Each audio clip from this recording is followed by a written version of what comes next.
मेरे दो पैर नहीं है, जो राइट पैर है वो अबाउ नहीं है और जो लेफ्ट वन है वो बिलो नहीं है। I am using prosthetic now and I am walking with this crutch. उसके पीछे एक रीजन है, मैं बाय बर्थ ऐसी नहीं थी। 2008 में जब मैं आपके यहाँ फर्स्ट पीयू बोलते हैं, हमारे मुंबई में 11th स्टैंडर्ड बोलते हैं, जब 11th स्टैंडर्ड में मैं थी तो उस वक्त मैं कॉलेज से घर लौट रही थी और मेरा पहला सेमेस्टर एग्जाम था। मैंने 10th में 92 स्कोर किया था और मुझे बचपन से ख्वाहिश थी कि मैं डॉक्टर बनूं। मेरे जो अब्बू हैं वो वेजिटेबल वेंडर हैं, सब्जी तरकारी बेचते थे। हमारी माली हालत अच्छी नहीं थी और मैं बस डॉक्टर बनकर घर को सपोर्ट करना चाहती थी। और जो मुझ जैसे गरीब तलबा तालबात थे, जो मुझ जैसे गरीब बीमार थे, उनकी खिदमत करने का जज्बा था और अल्लाह से दुआ करती थी कि अल्लाह मुझे उस काबिल बनाना। उस वक्त कुछ जराए नहीं थे, आप लोगों की तरह इतने सारे हेल्पिंग हैंड नहीं आते थे हमारे पास, लेकिन बस एक ख्वाब था कि डॉक्टर बनना है। 10th में अच्छा स्कोर किया, साइंस में एडमिशन लिया। 11th क्लास का पहला सेमेस्टर था और मेरा जो कॉलेज था वो घर से काफ़ी दूर था और मुझे लोकल ट्रेन से ट्रैवल करना होता था, मुंबई की लोकल ट्रेन। 7 अक्टूबर 2008 मामूल की तरह ही दिन था। मैं जब पेपर देकर अपने कॉलेज से निकली, मैंने 12 डब्बों की ट्रेन पकड़ी बैंड्रा स्टेशन से। मैं ट्रेन के पहले डब्बे में सवार थी। ट्रेन 12 डब्बों की थी और मेरा जो डेस्टिनेशन स्टेशन था वो जोगेश्वरी था। जोगेश्वरी से पहले एक अंधेरी स्टेशन आता है जो बहुत ओवर क्राउडेड होता है। जब वो स्टेशन आया तो मैंने सोचा कि नेक्स्ट स्टेशन मेरा है, मुझे अपनी सीट से उठ के दरवाजे की तरफ आना चाहिए। ये एक लम्हा था। इस एक लम्हे में जब मैं अपनी सीट से उठी और दरवाजे की तरफ आई और दूसरे लम्हे में मैंने जब आंखें खोली तो वो 12 डब्बों की ट्रेन मेरी इतनी दूरी से, मेरे आंखों से बहुत तेजी से गुजर रही थी। एक लम्हे के लिए मैंने सोचा कि मैं कोई ख्वाब देख रही हूं। मैं तो ट्रेन के डब्बे में थी, ट्रेन की पटरियों पे कैसे आ गई हूं और ट्रेन इतनी तेजी से मेरे सर के ऊपर से कैसे गुजर रही है। बस एक वहम था कि अल्लाह करे ये ख्वाब हो, लेकिन मैं पहले डब्बे में सवार थी। वो 12 डब्बों की ट्रेन मेरे दोनों पहियों से कुचल के चली गई। किसी ने भी चेन नहीं खींची ट्रेन की और जब ट्रेन काफी दूर जाकर रुकी और मैं जो ट्रेन से गिरी थी वो 2 स्टेशन के बीच में मैं गिरी थी चलती हुई ट्रेन से। किसी ने ट्रेन की चेन नहीं खींची और तब मुझे एहसास हुआ जब मैंने अपने राइट पैर को कटा हुआ देखा पटरियों पर। उससे बहुत हेवी ब्लीड हो रहा था and I was conscious there. मैंने अपने आजा को ब्लीड करते हुए देखा। एक लावारिस की तरह पटरियों पर पड़े होके मैंने यहाँ वहाँ नजरें दौड़ाई कि एटलीस्ट कोई अल्लाह का बंदा आसपास हो जो मेरी हेल्प को आ गया है। 2 स्टेशंस के बीच में थी तो लोगों को आने में टाइम लगा और उस वक्त हमारे पास सेलफोन नहीं होते थे। अभी तो माशाल्लाह हर स्टूडेंट के पास सेलफोन होते हैं। तो मेरे पास फ़ोन डायरी थी। जब लोग आए मेरे पास, इकट्ठा हुए 15-20 लोग, तो मैंने हर एक से रो रो कर, गिड़गिड़ा कर उस हालत में मदद मांगी कि कोई अल्लाह का बंदा एटलीस्ट मेरे घर पे फ़ोन कर कर ये बता दे कि मैं इस हालत में यहाँ पर हूँ। क्योंकि बस मेरे जहन में उस वक्त एक बात चल रही थी कि मुझे लावारिसों की तरह यहाँ पर नहीं मरना।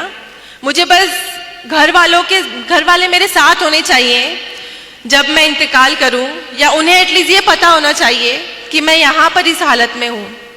लेकिन अल्लाह की आजमाइश थी कि उस 15-20 लोगों में से किसी ने भी मेरी हेल्प नहीं की। मुझे छूना तो दूर की बात, उन्होंने मेरे फ़ोन डायरी से नंबर तक कॉपी करके फ़ोन लगाने की जहमत नहीं की, क्योंकि उन्हें डर था पुलिस इंटरोगेशन का, उनसे सवालात किए जाएंगे एक्सेट्रा, बहुत सारी चीज़ें थी। तो उन्हें वो भी मजबूर थे और तकरीबन 15-20 मिनट बाद मैं उसी हालत में वहाँ पड़ी रही, रोते हुए, गिड़गिड़ाते हुए। उसके बाद मुझे रेलवे की हेल्प मिलती है और मुझे गवर्नमेंट हॉस्पिटल लेकर जाते हैं। यहाँ भी अल्लाह की आजमाइश थी मेरे साथ कि जिस गवर्नमेंट हॉस्पिटल में मुझे लेकर जाया गया वहाँ पे ऑपरेशन स्ट्राइक था। मेरा जो एक्सीडेंट था वो तकरीबन 10-11 बजे हुआ और मैं शाम के 6 बजे तक उसी हालत में हॉस्पिटल के कॉरिडोर में पड़ी रही, क्योंकि उनका ऑपरेशन स्ट्राइक था। मुझे कोई भी सहूलत मुहैया नहीं की गई, बस सुपरफिशियल ड्रेसिंग करके मुझे ट्रॉली पर वहीं छोड़ दिया गया। जब मेरे घर वालों को इतला दी गई, जब उन्हें पता चला, वो भागते हुए आए और मुझे प्राइवेट हॉस्पिटल शिफ्ट किया। प्राइवेट हॉस्पिटल में शिफ्ट होने के बाद मैं तकरीबन 2.5 महीने एडमिट रही। मेरा इलाज हुआ। मेरे जो डॉक्टर रहे, सर्जन, उन्होंने मोटिवेट किया मुझे। जब एक्सीडेंट हुआ, मैं 16 साल की थी और एक लम्हे में दोनों पैर मुझसे छिन गए थे। जो राइट है वो above knee and left is below knee. उस वक्त मैं बहुत टूट गई थी। मेरा जो दिमाग था बहुत बुरी तरह से जख्मी हो गया था जिस्म के साथ में, और जो लोग इयादत को आते थे वो उनके ज़बान पर यही बातें होती थी सेल्फ पिटीनेस की, कि 16 साल की बच्ची है, गरीब माँ बाप की औलाद है, जिंदगी भर माँ बाप के ऊपर बोझ बन के रहेगी, 2 पैर नहीं है, माजूर है, अपाहिज है, इसका कोई फ्यूचर नहीं है, इसको जिंदा क्यों रखा है। मैं भी अपने जहन में काफ़ी बातें सोचती थी, और मेरी जगह अगर कोई भी होता, कोई भी 16 साल का लड़का या लड़की होती, तो वो भी यही सोचती कि इस ट्रेन एक्सीडेंट में अल्लाह ने मुझे दूसरी जिंदगी तो दी, लेकिन इस तरह की बेबस वाली जिंदगी कि मैं एक तरफ से दूसरी तरफ खुद से करवट नहीं ले सकती हूँ, मैं खुद से वॉशरूम नहीं जा सकती हूँ। मुझे मेरी अम्मी गोद में उठाकर यहाँ से वहाँ वॉशरूम लेके जाती थी। तो पूरी तरह से मैं अम्मी के ऊपर, घर वालों के ऊपर डिपेंड हो गई थी, और वो डिपेंडेंसी की लाइफ मैं नहीं चाहती अल्लाह किसी को दे। लेकिन उन हालात में और लोगों के जो जुमले होते थे वो मुझे सोचने पर मजबूर कर देते थे कि सच में अल्लाह तूने मुझे दूसरी जिंदगी क्यों दी। मुझसे 2 पैर छीन लिए लेकिन मुझे जिंदा रखा। उस क्यों का जवाब मैं बहुत शिकवे करती अल्लाह से कि अल्लाह ने मुझे जिंदा क्यों रखा। हर एक दिन दर्द से गुजरता मेरा। जब भी ड्रेसिंग होती, हॉस्पिटल में मेरी चींखें गुजरा करती थी, लेकिन मैं हमेशा शिकवा गुजार होती अल्लाह से कि अल्लाह ने मुझे दूसरी जिंदगी क्यों दी, तूने क्यों जिंदा रखा मुझे। उसका जवाब मेरी अम्मी ने कुछ अल्फाज कहे जो मैं आपको बताना चाहती हूँ। मेरी अम्मी ने मुझे बस ये कहा कि बेटा, हम अशरफुल मखलूकात हैं, लेकिन हमें गैब का इल्म नहीं है। गैब का इल्म सिर्फ अल्लाह रब्बुल इज़्ज़त को है। आपके पास पूरा जिस्म है, आपके पास दिमाग है, आपके पास हाथ है, आपके पास आंखें हैं, आपसे सिर्फ छीना है तो क्या, 2 मामूली पैर, सिर्फ 2 पैर लिए अल्लाह ने आपसे, और वो भी अल्लाह की चीज थी, तो उससे शिकवा कैसा। आपके पास दिमाग है, आपके पास आंखें हैं, हाथ है, आप पढ़ाई करो, अपना ख्वाब पूरा करो। तो इस मोटिवेशन में मेरी घर वालों ने बहुत सपोर्ट किया। मेरे स्कूल और कॉलेजेस के असातिज़ा ने, मेरे डॉक्टर ने मुझे मोटिवेट किया, और उन्होंने कहा कि आपके 2 पैर नहीं है तो क्या हुआ, आप चल नहीं सकती हैं तो क्या हुआ, आप डॉक्टर बन सकते हो, और इंशाअल्लाह आप एक दिन ऐसे चलोगे प्रोस्थेटिक लेग से कि सामने वाला देखकर आपको अंदाजा नहीं लगा पाएगा कि आपके पास 2 पैर नहीं है। उस वक्त मुझे लगता था कि ये सारी तसल्ली वाली बातें हैं, ऐसा कुछ नहीं होता। लेकिन मैंने हिम्मत नहीं हारी। मैंने सोचा कि जब अम्मी कह रही हैं, सारे घर वाले कह रहे हैं कि अल्लाह ने कुछ प्लान किया है मेरे लिए जो मुझे अभी दिखाई नहीं दे रहा, मुझे सिर्फ मुश्किलें नजर आ रही हैं कि मेरे पास 2 पैर नहीं है, लेकिन उसके आगे का अजर शायद मैं नहीं देख पा रही हूँ, जिसके लिए मुझे मेहनत करनी है। तो मैंने मेहनत स्टार्ट की, मैंने स्टडी की। जिस ईयर में मेरा एक्सीडेंट हुआ था, I was in 11th standard, मैंने वो ईयर स्किप नहीं किया। मैंने व्हील चेयर पे एग्जाम दिया, मैंने 12th कंप्लीट किया, और अल्हम्दुलिल्लाह से मैंने फर्स्ट क्लास से 12th क्लियर किया। और फिर उसके बाद एडमिशन के लिए आपको पता है उस ज़माने में, अभी तो नीट है बट हमारे ज़माने में सीटी हुआ करता था। तो कॉमन एंट्रेंस टेस्ट में मैंने all over Maharashtra 3rd rank लिया पीएच कोटे में।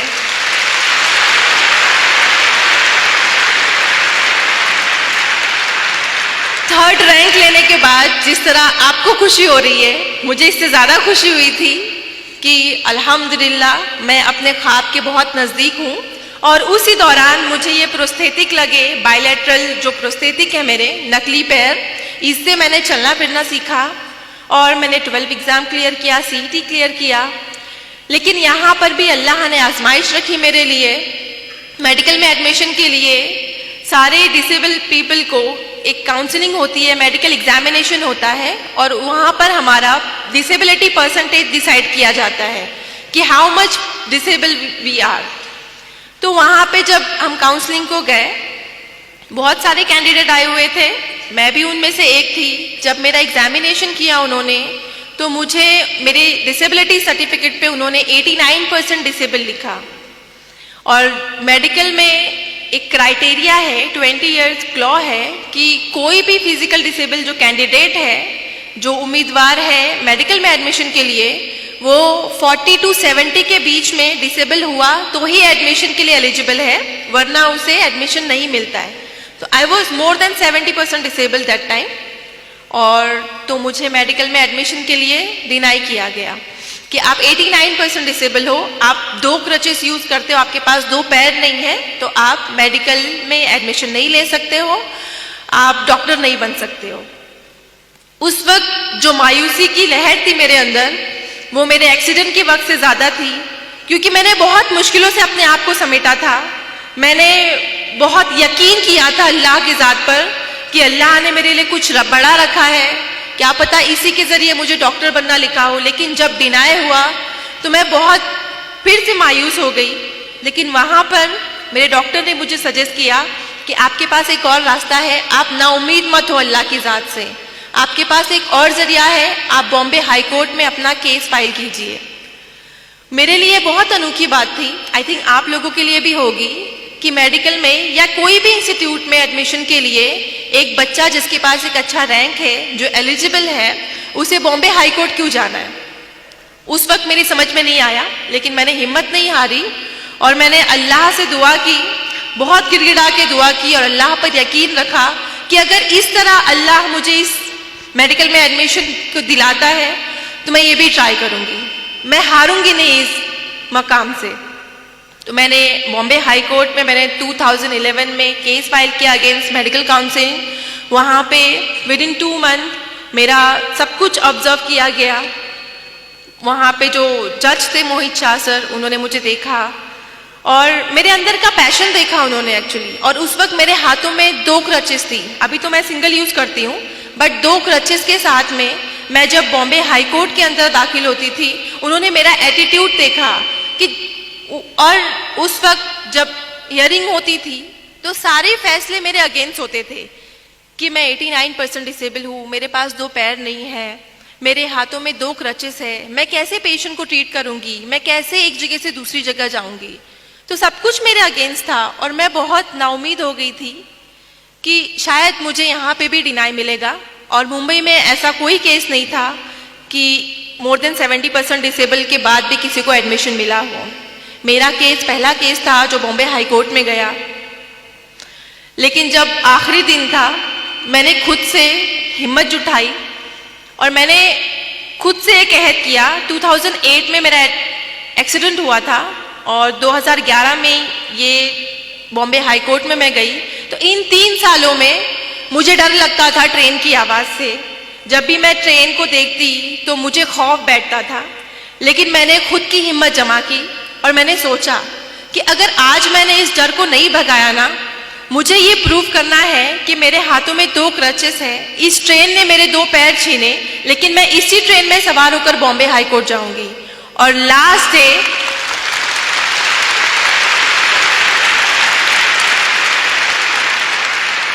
कोर्ट हियरिंग का फाइनल डे था, जब मेरे फेवर या अगेंस्ट में फैसला आने वाला था। मैंने ये रिस्क लिया, मैं अकेले मेरे जोगेश्वरी से CST ट्रेन में ट्रैवल करके गई और ये बात मेरे एडवोकेट ने जज साहब को बताई। वो बहुत इम्प्रेस हुए। और आप सबको पता है कि मुंबई की लोकल ट्रेन कितनी क्राउडेड होती है।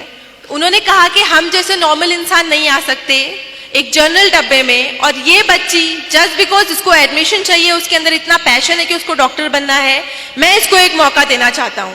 ये बात अल्लाह ने उनके दिल में डाली। मेरे फेवर में फैसला करना उनके लिए बहुत बड़ा रिस्क था, क्योंकि ऐसा कोई केस नहीं था। लेकिन उन्होंने मेरा पैशन देखा, हार्डवर्क देखा, अल्लाह पर यकीन देखा, और उन्होंने अल्हम्दुलिल्लाह मेरे फेवर में जजमेंट दिया। और उसके बाद आप अल्लाह के करिश्मे देखिए कि जहां एक तरफ मुझे लगता था कि मुझे मेडिकल में एडमिशन नहीं मिलेगा, और दूसरे दिन ये हुआ कि मेरे फेवर में जजमेंट देने के बाद मुझे इंडिया के टॉप मोस्ट कॉलेज में एडमिशन मिला, सेठ GS medical college and KEM hospital. मैं बहुत ज़्यादा शुक्रगुजार हुई अल्लाह की, और मुझे यकीन हो गया और यकीन पुख्ता हो गया कि अल्लाह ने इतनी आजमाइशें लिखी तो है मेरी ज़िंदगी में, लेकिन मुझे नवाजा क्या, जो मेरी हैसियत भी नहीं थी। मैंने कभी नहीं सोचा था कि मुझे इतने टॉप मोस्ट कॉलेज में एडमिशन मिलेगा, लेकिन मेरे ऊपर एक जिम्मेदारी थी कि मुझ पर भरोसा करके जो चीफ जस्टिस सर ने मेरे फेवर में सबके अगेंस्ट जाकर मेरे हक में फैसला सुनाया था, मुझे उनको सही साबित करना था। और मुझे उन तमाम लोगों को गलत साबित करना था जो अयादत के दौरान आते थे और मुझ पे ताने कस के जाते थे कि ये ज़िंदगी भर माँ बाप के ऊपर बोझ बनकर रहेगी, इसकी लाइफ में कुछ भी प्रोग्रेस नहीं होगा, ये हमेशा बेड रिडन रहेगी। मुझे उन सबको प्रूव करना था कि 89% डिसेबल होने के बाद, 2 पैर नहीं होने के बाद भी एक लड़की, मुस्लिम माशरे से ताल्लुक रखने वाली लड़की डॉक्टर बन सकती है। एमबीबीएस डॉक्टर बन के मुझे उन लोगों को गलत साबित करना था। 5.5 साल मैंने बहुत तकलीफें उठाई। हमारे लेक्चर हॉल काफ़ी दूर होते थे। हर लेक्चर में मैं 10-15 मिनट लेट पहुंचती। एहसास कमतरी होता मुझे कि मैं लेट पहुंच रही हूँ, मेरा लेक्चर मिस हो रहा है, और 3-3, 4-4 घंटे नॉन स्टॉप खड़े रहना होता था। लेकिन मैंने इन सारी जो नेगेटिव बातें जहन में बनती कि मुझे दर्द हो रहा है, मुझे नहीं करना है, मुझसे नहीं होगा, इन सब को मैंने हटा के एक गोल फोकस किया। जैसा कि सर ने बताया कि अगर आपका गोल, आपने अपने गोल को फोकस किया है तो बाकी की जो नेगेटिविटी है वो आपको कभी भी रुकावट नहीं बनेगी। मैंने हमेशा एक गोल फोकस किया था कि मुझे एमबीबीएस करके लोगों को जवाब देना है, और मेरे जैसे जो जितने भी कैंडिडेट होंगे, जिनको भी डिनाई होता होगा या जो भी मायूस हो जाते होंगे, उनके लिए नई राह खोलनी है। मेरा एक मकसद था। तो मैंने 5.5 साल कड़ी मेहनत की, अल्लाह से दुआ की, और अल्लाह पर यकीन रखने का फल मिला। और 2016 में मैंने फर्स्ट क्लास से एमबीबीएस पास किया।